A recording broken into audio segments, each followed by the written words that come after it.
ए भैया कहीं जवन मजा, अरे कहीं जवन मजा राम के भजनिया अमर फिल्मी दुनिया में नहीं।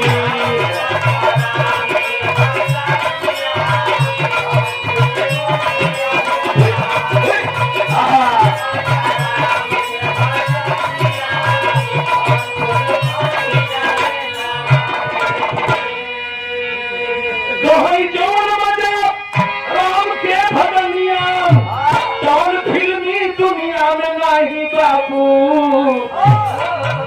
अरे कहीं जवन मजा, ए भैया कहीं जवन मजा, अरे कहीं जवन मजा माई के चरनिया जवन पूरे दुनिया में नहीं।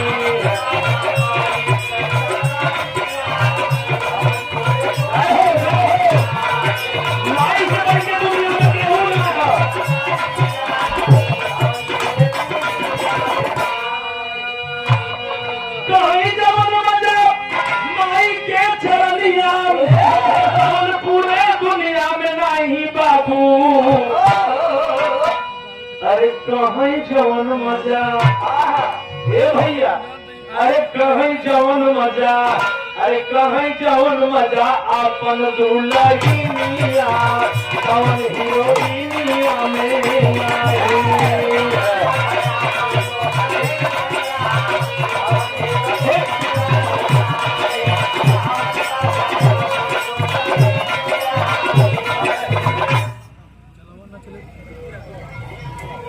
आदरणीय बड़े भैया श्रीमान गुड्डू यादव जी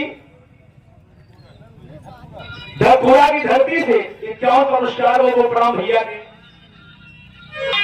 अरे कहीं जवन मजा माई के चरनिया पूरे दुनिया में नहीं बाबू। अरे कहीं जवन मजा, ए भैया कहीं जवन मजा, कहीं जवन मजा अपन दुल्हनिया जवन हीरोइनिया